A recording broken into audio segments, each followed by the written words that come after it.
Hello, what's up, everybody? Your friendly neighborhood redneck Conap 31 here, coming to you from somewhere in Pennsylvania. We got a few things to cover today, but this really was an intriguing article, and this is a distinction I've been trying to make for a long time now. But it's been elaborated more better than I could ever articulate it because I'm just a lonely dumb redneck. So, but it actually makes sense. It's coherent, and if you can't follow it, you're not trying. I mean, that's all. That's all it comes down to. Why Elon Musk's "Hitler was a socialist" post holds up under scrutiny. Now, if you don't know, the Nazis were the Socialist Labor Party. They called themselves socialists. Now, regardless if that's relevant or not, I think it's relevant. I mean, holy cow, it's really storming outside. I apologize, guys. There's no way I could filter that out. um, that was really loud. Anyways, pardon me. Hitler called himself a socialist. Joseph Goebbels called himself a socialist.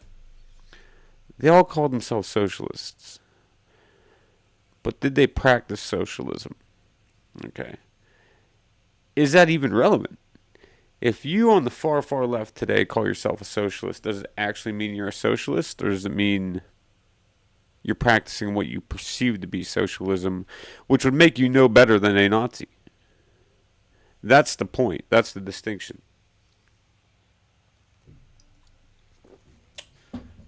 Let's dive into this.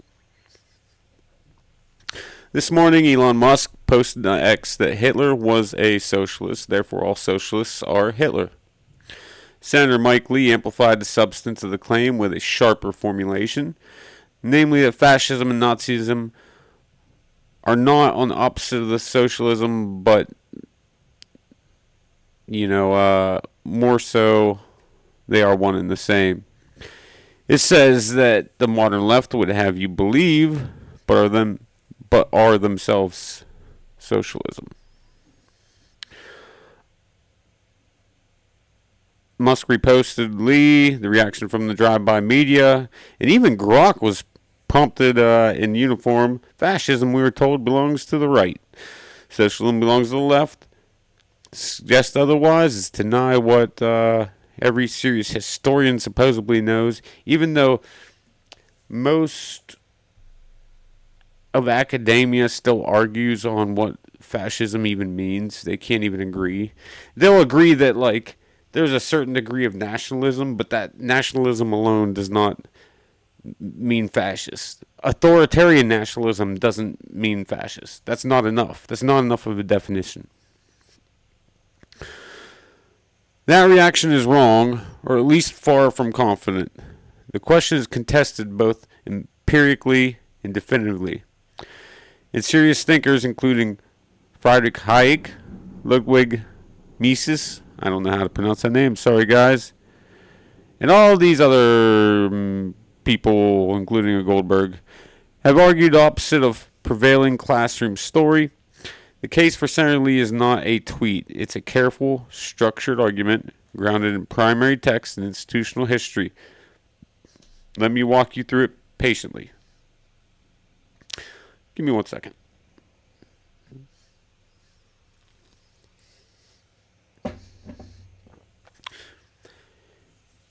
Begin with the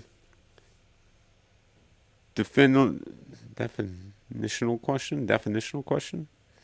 That's a weird word. Because most of this debate collapses under definitional pressure. If by socialism one means abolition of primary title, the establishment of working councils, internationalist class emancipation, then fascism, Nazism are not socialism. Let's go back and just make sure we understand what that means. If by socialism one means the abolition of private titles, the establishment of worker councils, and an internationalist class emancipation, then fascism and Nazism are not socialism.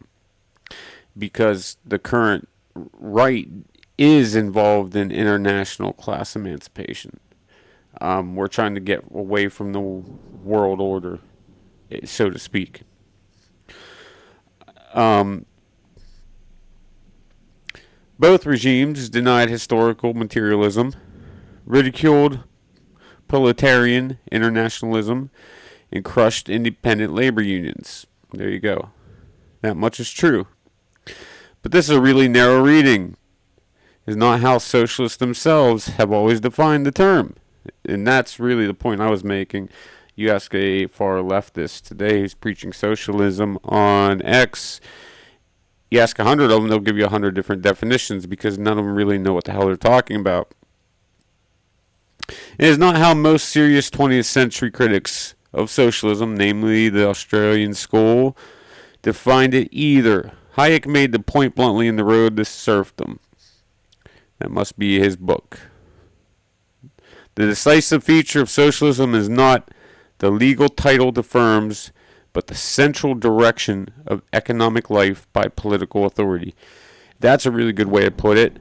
I would also put it to force the people, like it's more of an economic policy to force the entire country into one direction by threat of prison, by threat of, really anything. It could be capital punishment, or it could be financial punishment. But the problem here is that I think that sounds a lot like communism too, right? It's not the legal, but central direction of economic life by political authority. A regime in which owners retain nominal title, but the state fixes prices, wages, capital allocation, foreign exchange, output mix, and labor placement is, in Mises' terminology, the German pattern of socialism, distinguished from the Russian pattern only by bookkeeping. Or that test, the Third Reich qualifies. So does Mussolini's Italy. So that's a good standard to go by, because if we apply it, then we take what we know about Italy, we take what we know about Nazi Germany, they both fall into these categories, right? They both pass the test. So let's go back and review what that means. A regime in which owners retain nominal title, but the state fixes prices, like Democrats try to do today. They're always talking about price fixing. Don't act like they don't. Wages. They're always talking about wage fixing, raising the minimum wage. Don't act like they don't. Capital allocation. Always talking about stealing billionaires' wealth. Are they not? Foreign exchange. All for free trade. Output mix and labor placement. Yep. Sounds like modern day far leftist to me. Hell, that sounds like a modern day Democrat. I'm sorry, Democrats, but you are fascists. And you try to do this by force. Not by the will of the people, but by force. Don't act like 1 million people haven't got online and told you that your ideas are stupid. And you ignore them. And that means you are a fascist. And to be clear, Republicans don't do this. Republicans aren't forcing an ideology on the far left. Republicans are simply saying, stay the status quo. And that's really the difference. You're feel free to argue with me on that point. But I don't think you're going to win. Consider the genealogy first. Mussolini was not a confused convert from the right. He was, before the First World War, the editor of the Avanti, the official newspaper of the Italian Socialist Party. Oh, look at that. And a member of the National Directorate. I don't know what that is, but I'll go with it. His break with the party in 1914 was over war, not economics. That's an important distinction. That doesn't mean he wasn't a socialist. It doesn't mean he broke from the party because of ideology.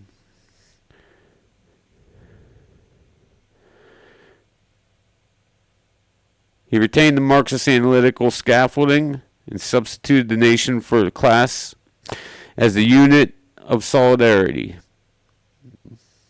Gentile, the philosophical architect of fascism and Mussolini's co-author of the doctrine of fascism, stated the matter without coyness, fascism, he wrote, is a form of socialism.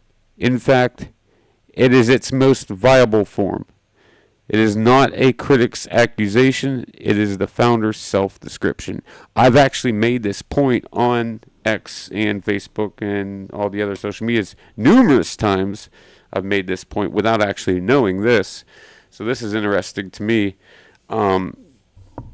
Because when you follow that rabbit hole pragmatically and you start to look at the different scenarios and different things that people preach and they force ideologies and all that, you can only lead to that conclusion.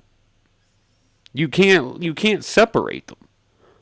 There is nothing distinguishable between socialism and fascism. They're both authoritarian. They both steal people's wealth. They forcefully steal people's wealth in the name of socialism. That's really all it is. That's really all it is. It's forced socialism at gunpoint. Socialism is the nice term for fascism. But the way liberals use it today, it's not. They say, oh, we just want to help you against your will. Okay, no, thank you. How do I tell them no then? If it's not against my will, that means I don't have to take it, right? All right. Early documentary record matches the genealogy. The 1919 Fascist Manifesto, the founding political program of the movement, demanded the 8-hour day, minimum wage, worker representation on industry commissions, systemization of railways and transport, the nationalization of arms factories, a strong progressive levy on capital, the seizure of church property, and confiscation of war contract profits. That is not the platform of a Chamber of Commerce. The 1927 Charter of Labor, the doctrinal core of fascist political economy, defined work as a social duty, recognized only state-controlled unions, treated corporations as state organs, and authorized state intervention in production by, in its own words, control, encouragement, or direct management. If you're too dumb to understand what this means, maybe you should stay off X or Twitter. I'm just saying. The Verona Manifesto of 1943 went further still, calling for parastatal? I don't know what that means. Management. Factory co-management by workers and technicians. Profit sharing. Expropriation of badly managed land. There you go. And national minimum wage. Oh, wow. Stop right here. These are the fascist manifestos for which fascism was built. Put these side by side today with your modern Democrat.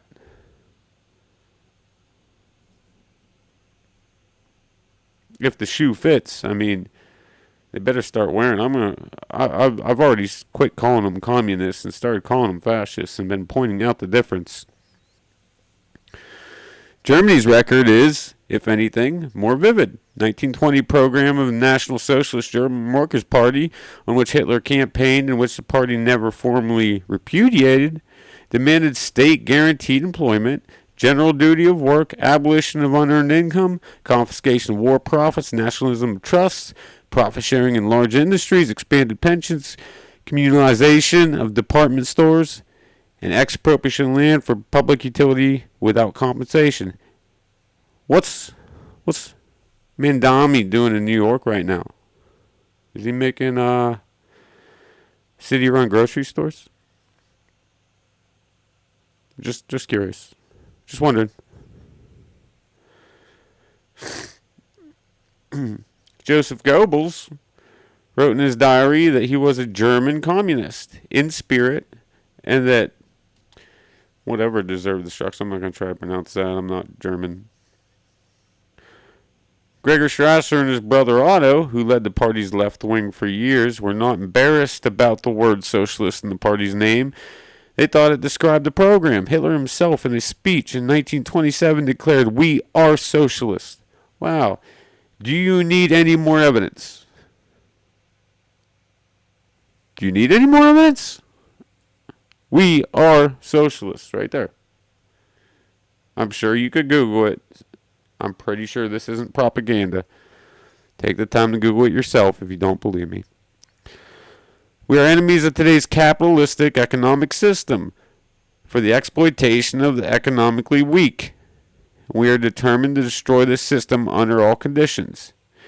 A reader who insists that all of these men were merely posturing is owed an explanation on why the posture was so consistent across so many years and so many speakers. And no, nobody's going to give you that explanation because a lot of these people on X and Twitter have no fucking idea what they're talking about. Most of them don't even know what fascism is. They can't even name the difference between a man and a woman. How are they going to tell you what fascism is? You know what I mean? Seriously. The institutional record is the strongest part of the case.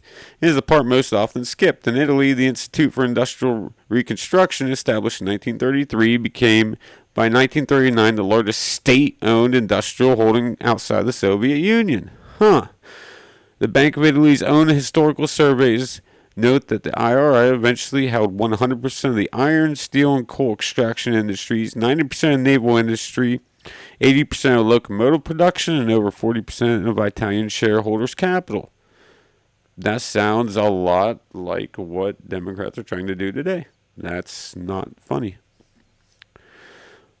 Italian peacetime corporations was not laissez-faire with a flag on top.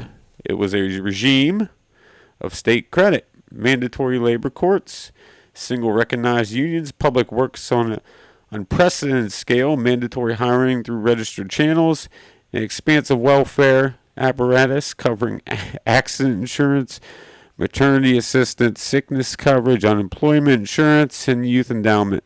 Mussolini compared it favorably with the Roosevelt's New Deal and called it the realization of socialism's economic aims through the ethical state. That's not to say that all socialist programs are fascist. That's not the distinction we're making. But, you know, the distinction is that fascism isn't really anything. It's a bad word. It's a fugazi. It's a ghost man. Fascism is just a term made up to mean forced socialism.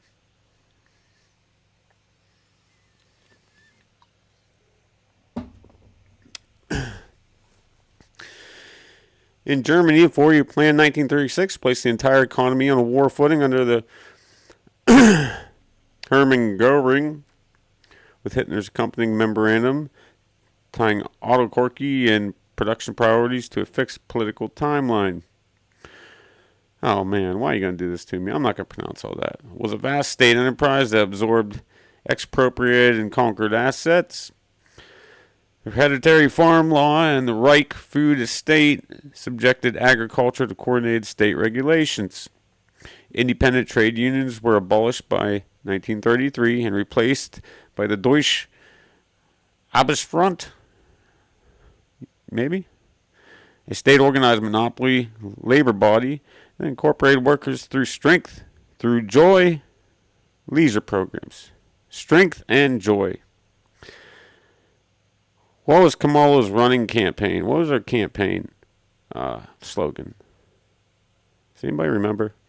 Wasn't it something, strength through joy? Wasn't that their slogan? Vacation subsidies, public health initiatives, welfare allotments, historical Gutsally has documented in detail how the Nazi state functioned as a redistributive welfare apparatus for ethnic Germans. And that's what it was, a giant welfare apparatus. Financed by plunder of Jews and conquered peoples. Because a giant welfare apparatus cannot stay financially stable. It just can't. And that's another thing fiscal Republicans are always preaching. I myself, being a fiscal, I don't know if you call me Republican, but independent. Robert Lee, the head of the DAF, the German workers in 1939, said that the Reich had given the world an example of socialist order, opposing work to money bags. Industrial firms remained nominally private, but the managers operated under licensing, rationing, foreign exchange controls, procurement priorities, capped profits, and restricted dividends. Hayek's test is satisfied. Mises' test is satisfied. The fact that legal title remained on paper is precisely the point. Okay, that's a very well articulated article. What about the obvious objection that fascism rejected class struggle and was savagely hostile to the actual socialist parties of Europe?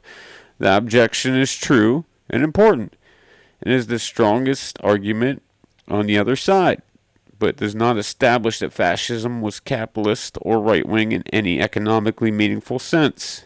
It establishes that fascism was a rival socialism. The Stasserite phenomenon of the beefsteak Nazi, brown on the outside and red on the inside, was numerous enough to be a recognized term of art in Weimar Germany. The Communist Party members migrated by the thousands directly into the SA after 1933. Both movements recruited from the same pools of disaffected workers. Both used mass rallies and revolutionary aesthetics. And both denounced finance capitalism, department stores, and the bourgeoisie. I know that word, but I'm having a brain fart and I've had a few beers.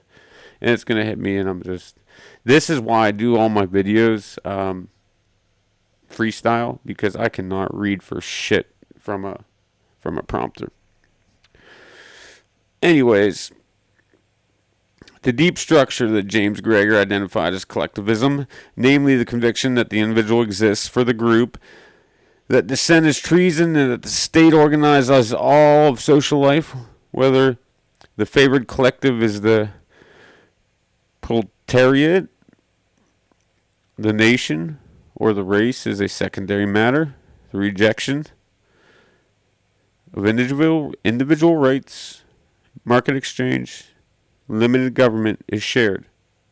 And those are the important distinctions, regardless if one waves their fucking flags or not. Who cares? You're still a socialist.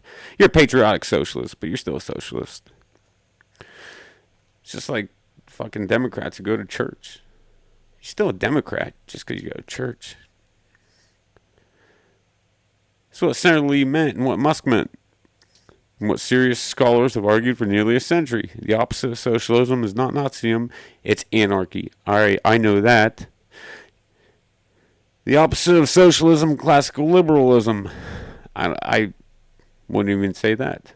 The far right is an anarchical state, and the far left is communism. The order of property rights, contract individual conscience, limited government, voluntary exchange, fascism, Nazism are not on the side of the liberal order. Notice this said classical liberalism, not modern day liberalism. Okay, the distinction needs to be made, please.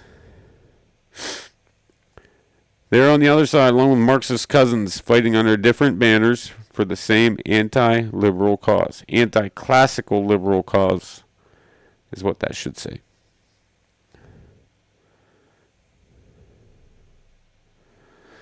The phrase, as Martin left would have you believe, is doing real work in Lee's post. The denial that fascism shares a family with socialism is not an innocent classification. Is a political maneuver. Well, obviously. Designed to disconnect the modern left from any uncomfortable lineage and monopolize the moral high ground against the right wing that, by the actual record, fought and died opposing both Hitler and Stalin. Yeah, and that's something I bring up all the time, too. American conservatives, drawing on the Heritage Foundation, the Mises Institute, and decades of careful scholarship, are not asking anyone to call all socialists Hitler. They are asking that the historical and conceptual record to be read honestly. On that reading, Lee is right, and the textbooks are sloppy. Burden of proof now lies with those who insist otherwise. And oh my gosh. See, this person goes to one thing. This guy was a racial supremacist. End of story. Yep, that's it. Because that's what makes fascism. Racial supremacy. That's it. So all you have to do to be a fascist is a racial supremacist. Right? That's the dumbest fucking thing I've ever heard. This dude gets the cake for making the dumbest fucking post I've read on X all day.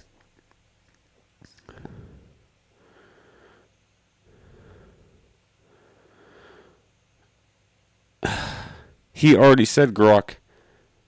Oh my gosh. These people are fucking stupid. They are. Did the guy in the article not already say Grok opposed that Hitler was a socialist? See? Retard. Joseph Casey, you're a fucking retard. What's true is true. This person, you're a fucking retard. It's true. Tell me I'm wrong.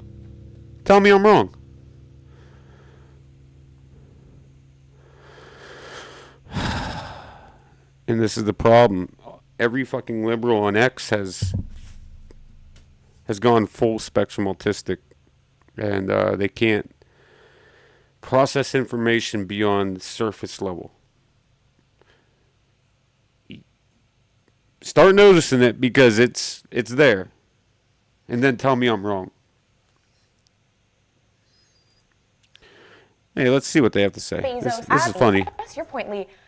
Elon Musk has deserved every single penny of the money he's made. Jeff Bezos, absolutely not. They have that is the most ludicrous statement you have ever made.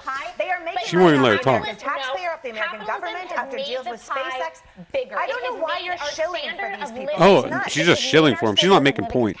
She's just shilling. Argument that needs to be founded. It has made our standard of living better than any other group of people in any other time. And I would say, I want Elon Musk. Living, Lydia? Elon Musk. Whose standard of living? A trillionaire, because guess what? Okay. With his money, he's literally letting blind people see. He's letting paralyzed people walk. Look how shocked this lady looks in the look. She has no idea what she's talking about. She's like, what?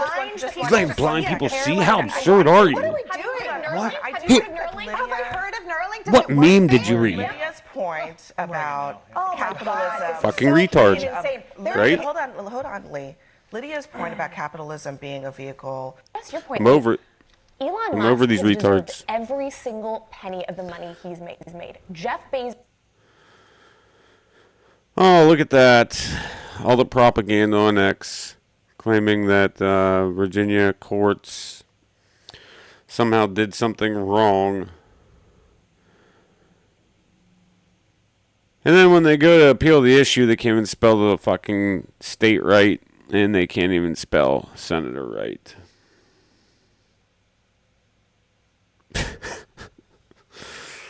Oh my god. Oh my god. I'm done.